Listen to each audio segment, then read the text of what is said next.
सो अब हमारा जो पहला टॉपिक है that is concentration terms.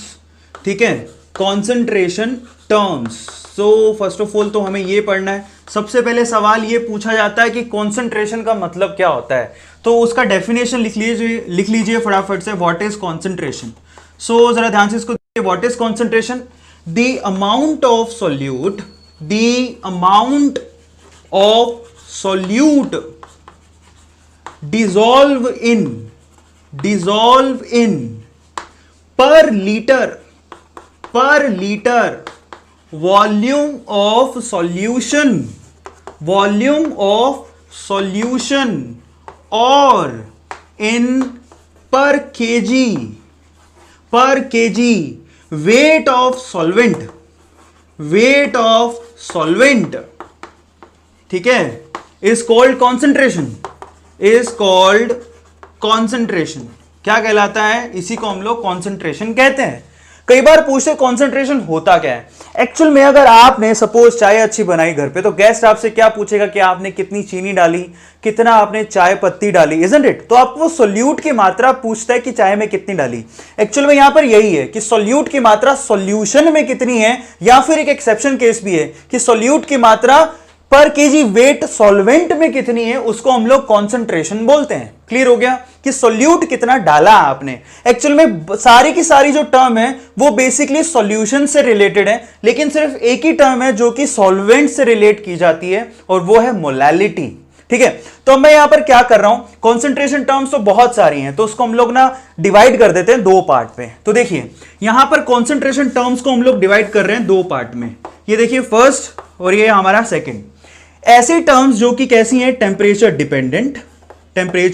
Dependent. तो हमने यहां पर क्या बना दिया? फर्स्ट आपका कैटेगरी बना दिया temperature dependent concentration terms. Second बनाते हैं यहां पर टेम्परेचर इंडिपेंडेंट। कैसी? Temperature independent. तो यहां पर सेकंड बना दी हमने temperature independent. Temperature dependent term, उसमें आपको क्या देखने को मिलेगा? वॉल्यूम टर्म देखने को मिलेगी, क्योंकि वॉल्यूम जो होते हैं वो टेम्परेचर डिपेंडेंट होता है। आपको सबको पता है कि अगर हम हीट करें, जैसे कि कई बार क्या होता है, बोतल का जो ऊपर वाला जो ढक्कन होता है वो खुलता नहीं है, तो हम लोग क्या करते हैं, उसको हीट करते हैं ताकि खुल जाए।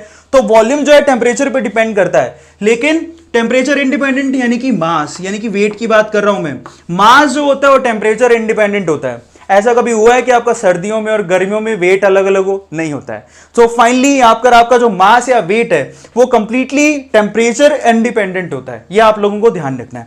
सो फाइनली यहां पर देखिए वॉल्यूम वाली टर्म जहां पर भी देखिए वो टेम्परेचर डिपेंडेंट है, और मास वाली टर्म यानी कि वॉल्यूम नहीं हो, यानी मास पर ही डिपेंडेंट हो, सो वो टेम्परेचर इंडिपेंडेंट टर्म्स होती है। यहां पर दो पार्ट में इसको डिवाइड क्यों किया जा रहा है वो आपको थोड़ी देर में बताता हूं, बट फाइनली वो टर्म्स कौन कौन सी हैं जरा उसको देखिए।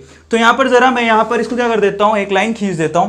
सबसे पहले हम लोग देखेंगे टेम्परेचर डिपेंडेंट टर्म्स कौन सी हैं। First term which is temperature dependent, that is percentage volume by volume. ये आपका फर्स्ट टर्म है, दैट इज टेम्परेचर डिपेंडेंट। देखिए न्यूमरेटर और डिनोमिनेटर दोनों जगह वॉल्यूम है, दिखाई दे रहा है। So percentage volume by volume एक टेम्परेचर डिपेंडेंट टर्म हो गई। उसके बाद हम लोग सेकंड लेते हैं यहां पर, that is percentage weight by volume.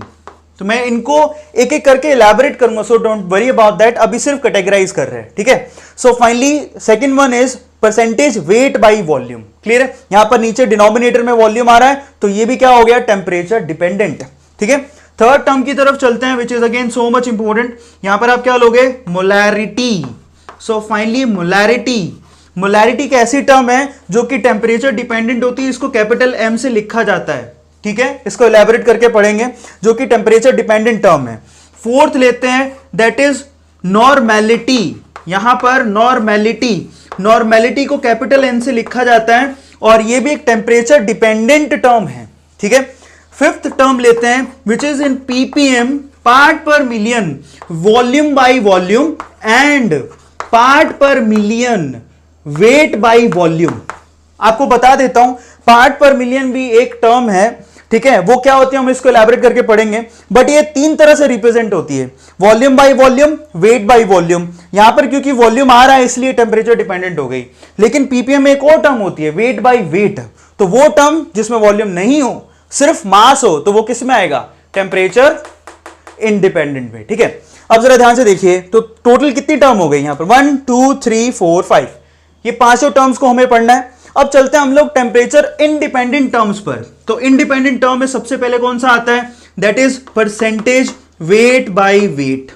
यहां पर वॉल्यूम नहीं है, ये टेम्परेचर पे डिपेंड नहीं करेगा। उसके बाद सेकेंड नंबर पे which is so much important, mole fraction. So mole fraction एक टेम्परेचर इंडिपेंडेंट टर्म है जिसको इलैबोरेट करके पढ़ेंगे हम लोग, जिसको हम लोग एक्स से डिनोट करते हैं। उसके बाद आगे चलते हैं थर्ड नंबर पर। Third number again this is so much important, molality. Molality जिसको स्मॉल एम से लिखा जाता है, वो भी एक टेम्परेचर इंडिपेंडेंट टर्म है। उसके बाद चलते हैं फोर्थ टर्म पर, and that is ppm, weight by weight. Ppm, part per million, weight by weight. तो चार टर्म आपके पास ये हो गई। एक फ्रेश टर्म आप और पढ़ोगे जिसको हम बोलते हैं फॉर्मेलिटी, और एक्चुअल में फॉर्मेलिटी भी मैं यहां लिख देता हूं। यहां पर एक सिक्स्थ टर्म और आएगा जिसको हम लोग यहां पर पढ़ने वाले हैं, that is formality. So formality जिसमें फॉर्मूला मास इस्तेमाल होता है, जिसको कैपिटल एफ से लिखा जाता है, वो भी एक टेम्परेचर डिपेंडेंट टर्म होती है। तो यहां पर ये सब वॉल्यूम डिपेंडेंट है, वॉल्यूम का फैक्टर आएगा इन सब में, और ये सारी की सारी टेम्परेचर डिपेंडेंट टर्म्स हैं, लेकिन ये सारी टर्म टेम्परेचर इंडिपेंडेंट टर्म है। अब जरा एक बात को ध्यान से सुनिए, ये है वॉल्यूम डिपेंडेंट, ये है मास डिपेंडेंट। अगर सपोज आपको इंटर कन्वर्जन करना हो, मतलब आपको किसी सॉल्यूशन के लिए मोलैरिटी दे दी और मोल फ्रैक्शन या मोलैलिटी पूछ लिया गया, तो आप कहां जा रहे हो, वॉल्यूम से मास वाली टर्म की तरफ जा रहे हो। तो यहां पर अगर आपको इंटर कन्वर्जन करने हो आपस में ये दो कॉलम्स के अंदर, तो आपको एक फैक्टर की जरूरत है। किसकी, अब वॉल्यूम से मास की तरफ जा रहे हो तो वॉल्यूम और मास का एक फैक्टर है जो कि इन दोनों को रिलेट करता है, दैट इज डेंसिटी। तो एक्चुअल में जब आप इंटर कन्वर्जन करते हो तो आपको डेंसिटी की अच्छी खासी जरूरत रहती है। अब मजे की बात, यहां पर एक कॉलम से दूसरे कॉलम में जाओगे तो आपको डेंसिटी की जरूरत पड़ेगी, लेकिन अगर इसी कॉलम में अगर आप फोकस करोगे तो आपको डेंसिटी की कोई खासी जरूरत नहीं, उसके डेटा की कोई जरूरत नहीं इंटर कन्वर्जन करते टाइम। मैं आपको वो एग्जांपल के थ्रू बताऊंगा भी। मतलब यह है कि अगर आपको मोल फ्रैक्शन दिया हो किसी सॉल्यूशन का और आपको मोलैलिटी पूछ ली गई हो, तो आपको डेंसिटी की कोई जरूरत नहीं है, इनके इंटर कन्वर्जन अपने आप हो जाते हैं, वहां पर डेंसिटी की कोई टर्म ही नहीं आती है। तो ये सीखने लायक एक बात है यहां पर। सो फाइनली ये सारी टर्म्स हम लोगों को करनी है, जिसमें से मैं आपको क्लियर कर देता हूं। एक तो ये जो मोलैलिटी वाली टर्म है वो कॉलिगेटिव प्रॉपर्टीज में बहुत इस्तेमाल होती है। मोल फ्रैक्शन वाली टर्म भी इस्तेमाल हो रही है रोल्ट लॉ में, इवन हेनरी लॉ में भी। इसके अलावा मोलैरिटी की टर्म भी इस्तेमाल हो रही है। तो यहां पर ये टर्म्स हैं जो तीनों इस चैप्टर में इस्तेमाल हो रही हैं, लेकिन इंटर कन्वर्जन के क्वेश्चंस और इनके ऊपर बहुत सारे सवाल पूछे जाते हैं। सो हम लोग क्या करेंगे, अभी एक एक करके इन सारी टर्म्स को पढ़ने वाले हैं। तो जैसे जैसे मैं पढ़ा रहा हूं वैसे वैसे आप इनको लिखते जाइएगा। तो चलिए शुरू करते हैं यहां से। फर्स्ट ऑफ ऑल लिखिए percentage volume by volume and percentage weight by volume, these are very simple terms. तो यहीं से शुरू करते हैं। सो टेम्परेचर डिपेंडेंट टर्म से हम लोग शुरू कर रहे हैं, ठीक है। सो फटाफट से लिखते जाइएगा। Now next write down percentage volume by volume and percentage weight by volume. तो चलिए शुरू करते हैं। सो चलिए गाइस एक एक करके सारी कॉन्सेंट्रेशन टर्म्स को खत्म कर लेते हैं। पहले मैं उनको डिफाइन करूंगा, फिर उनके इंटर कन्वर्जन सीखेंगे, और उसके बाद जो इंपॉर्टेंट क्वेश्चंस है वो आपको साथ साथ करवाते रहूंगा। सो ये 11th का टॉपिक है जिसको आपने पहले से कर रखा है। सबसे पहले हम लोग सबको डिफाइन कर लेते हैं ताकि आपको रिवाइज हो जाए, ठीक है। सो टेम्परेचर डिपेंडेंट टर्म पहले ले लेते हैं, फिर इंडिपेंडेंट टर्म। तो पहली टर्म देखते हैं। फर्स्ट टर्म क्या थी, that is percentage volume by volume, and उसके साथ सेकंड टर्म भी ले लेते हैं परसेंटेज वेट बाय वॉल्यूम। अच्छा एक चीज मैं आपको यहां पर क्लियर कर देता हूं, जो न्यूमरेटर में लिखा हुआ है वो हमेशा किसके लिए होगा, सॉल्यूट के लिए। जिसको पता नहीं मैं क्लियर कर देता हूं, सॉल्यूट के लिए ही होगा, कुछ भी लिखा हो। तो यहां पर वॉल्यूम लिखा है तो किसका होगा, सॉल्यूट का, पर उसकी यूनिट क्या होगी वो मैं आपको साथ साथ बताते चलूंगा। साथ ही साथ यहां पर देखिए, यहां पर वेट लिखा है तो वो किसका होगा, सॉल्यूट का। अच्छा नीचे के लिए मैं आपको बता देता हूं, ऑलमोस्ट सारी जितनी भी टर्म है सब में सॉल्यूशन से कंपैरिजन होता है। सिर्फ एक टर्म को छोड़ के, और वो कौन सी टर्म है, मोलैलिटी, जिसको मैं आपको अलग से लिखवाऊंगा, ठीक है। वो टेम्परेचर इंडिपेंडेंट टर्म है। सो चलो यहां पर इसको कैसे डिफाइन करोगे। सबसे पहले आपसे पूछा कि परसेंटेज वॉल्यूम बाय वॉल्यूम, तो देखिए परसेंटेज वॉल्यूम बाय वॉल्यूम बहुत आसान है उसको डिफाइन करना। यहां पर ऊपर वॉल्यूम किसका होगा, that is volume of solute. बहुत आसान है, देखिए आपको मैं लॉजिक क्लियर कर चुका हूं। सॉल्यूट का कंपैरिजन सॉल्यूशन से होगा ज्यादातर, ठीक है। एक ही टर्म है जिसमें नहीं होगा।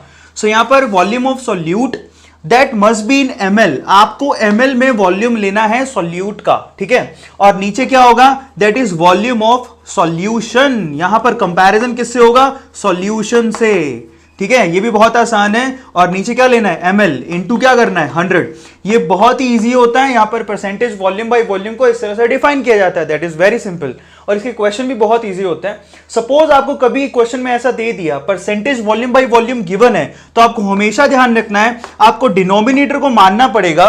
और इन क्वेश्चंस के लिए अब क्वेश्चन करेंगे तो ज्यादा समझ में आएगा, लेकिन मैं अभी से डिक्टेट कराते जा रहा हूं, ठीक है। अब जरा समझें, अगर मैं इसको डिफाइन करूं तो मतलब क्या है, परसेंट का मतलब पर 100 में से, तो 100 में से मतलब कंपैरिजन किससे कर रहे हैं, सॉल्यूशन से। तो आपको जब डिनोमिनेटर को मानना पड़े कभी क्वेश्चन को करने के लिए, तो 100 में से इसका मतलब आप वॉल्यूम ऑफ सॉल्यूशन कितना लोगे, 100 ml। सो हमेशा याद रखो, जब आपको क्वेश्चन में percentage volume of volume given हो, तो आपको कभी मानना पड़ जाए तो आपको वॉल्यूम ऑफ सॉल्यूशन ये कितना मानना है, वॉल्यूम ऑफ सॉल्यूशन परसेंट है, इसका मतलब आपको उसको कितना मानना है, 100 ml। ये आपको ध्यान रखना है। क्वेश्चन जब मैं कराऊंगा तो इसको मैं यूज करूंगा, इसलिए पहले से ही बता रहा हूं, ठीक है। 100 ml में सॉल्यूट का वॉल्यूम कितना ml है, उसी को हम लोग वॉल्यूम बाय वॉल्यूम बोलते हैं। क्लियर हो गया सबको।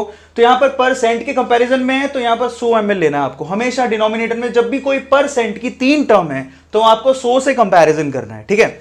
अब देखिए सेकंड टर्म, जरा ध्यान से इसको, परसेंटेज वेट बाय वॉल्यूम, इसको कैसे डिफाइन करोगे, खुद से ही सोचो।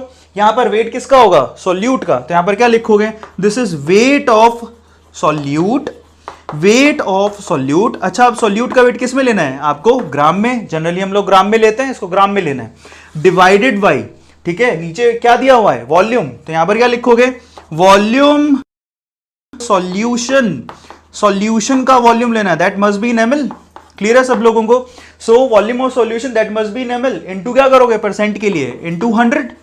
क्लियर है, तो इस तरह से इसको डिफाइन करना है, दैट इज वेरी इजी। और आपको मैंने बताया कि अगर आपको सीधा डेटा दिया हो तो यहां पर भी अगर आपने सॉल्यूशन का वॉल्यूम दिया है तो वॉल्यूम कितना माना, 100 ml। इस केस में भी कभी मानना पड़ जाए तो आपको वॉल्यूम ऑफ सॉल्यूशन कितना लेना है, 100 ml, क्योंकि यहां पर जो कंपैरिजन हो रहा है जरा वो किसके थ्रू हो रहा है, वॉल्यूम ऑफ सॉल्यूशन के रिस्पेक्ट में हो रहा है, ठीक है। आप लोगों को ध्यान रखना है, इस पे क्वेश्चन कराऊंगा तो मैं इस टर्म को यूज भी करूंगा, यहां भी ये सेम क्राइटेरिया लगाना है आपको, ठीक है। जब मैं इंटर कन्वर्जन क्वेश्चन करा रहा हूं तो मैं आपको इसको बड़ी फ्रीक्वेंटली इस्तेमाल करूंगा। तो आपको ध्यान रखना है कि मैंने पहले से बता दिया है कि आपको कभी लेट करना पड़ जाए, यानी कि आपको सीधे टर्म दे रखी हो, तो आपको डिनोमिनेटर में आपको क्या करना है, इस टर्म को परसेंट है तो आपको 100 से कंपैरिजन के लिए इसको 100 ml मानना है। क्लियर हो गया।